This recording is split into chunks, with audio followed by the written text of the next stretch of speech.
akka isinii galu godha. Hundi keessanuu ijoo keessan dunuunfadha. Close your eyes, all of you. Just what? Close your eyes. I want you to imagine something. Akka waa laaltan isin barba akka wanno akka dura. Dunuunfadha. Close your eyes. Dunuunfadha. Warra hundi isaanii. Okay. Laala amma. Gamma. TV hin jiru. Akkasumatti dhaabadha. TV hin jiru. Video hin jiru. Game hin jiru.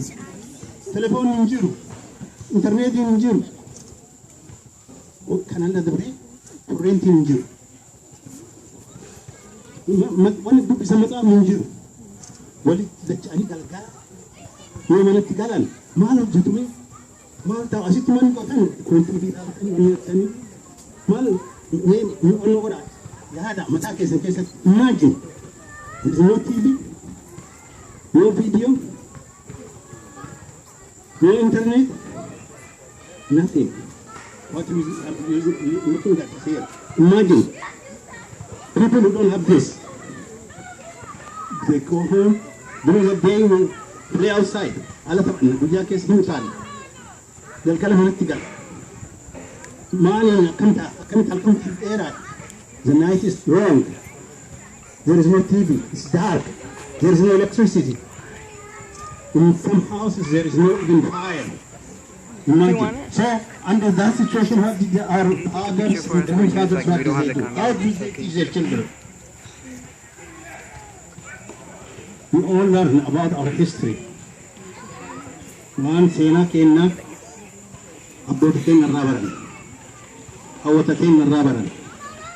Galgala teennee ibidda qabu dacha'ee ibidda taa'ee kabiddi hin jedhamne illee akkuma isin jedhee dukkana garaa taa'ee wal caqasa. Hin caqasa jechuudha. Be here by listening. You learn by listening. That's why I said close your eyes and listen. Then you know how important it is without watching. And we can make this as a practice at your home before you go to bed. Just for half an hour. Sit down, leave everything, leave video and everything. Just close your eyes and listen to what you are feeling. You'll learn a lot. Baay'ee barachuun hin deeta. Kana wayita kanatti ta'anii jaarsoonni arban keenya waan nutti himuka waan ta'e hunda waan dur waan zamana dur akkuma amma isin ijoollee xixinnoo jira gurguddaa jira. Kun ijoollee xixinnootti himanillee kun ijoollee gurguddaatti himanillee ta'u ijoollee dargaggeessi himanillee garagara kun baranna jechuun du'anu. Abboota keenyaa ani abbaan kee jaarsa turanii waliin deemaa ture. Wanni isaan na barsiisan iskoola leeseenillee hagarratti hin baran. Nagaa keessanii fayyaa attam amma galgala moo ganama galgala kana Oromooni gizee kana saawwa sassaabbataa horii alaa galfataa utuma karra dhufanii utuma waan adda hojjetanii aduunyaa yeroo aduunniyuu abidda bobeeffatanii abidda bira ta'anii tapha ijoollee waliin taasisuun tapha kamtoo gogorri eessa dhattaa baddaa dhiiseen gammoojjiitti gal gammoojjii maal qabda daabboo qotiis lama maalii wajjin nyaata tokko da'eera tokko da'uun eessatti deessa hundi agamsaa jedhu agamsisi waraanu ani lutaalu eessattu taalta hundee qicuugas qicuun sin cicciniinu ani inni qaaddu maaliin ni qaadda bifaan birbirsi nyaatu ani lutaalu eessattu taalta lafa bitaa diimaa lafa namaan diila saawwaataa galenje agowwaataa galenje saawwituutuu galenje hankoo maraatu manje kan biyyaa suutu manje ya biyyaa ansumaa faniyyaa ya biyyaa ansumaa faniyyaa jette ijoollee.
sagaleke cirracha bishani bayni jechege gurratti mi'awa yaa'an sagaleke cirracha bishani bayni jechege kan rafe dammaqsa wayguf walalonke lakawa men dhumu hibboof makmaksike kan rafe dammaqsa wayguf walalonke lakawa men dhumu hibboof makmaksike kalma aadaa keenya eegaa seenaa keenya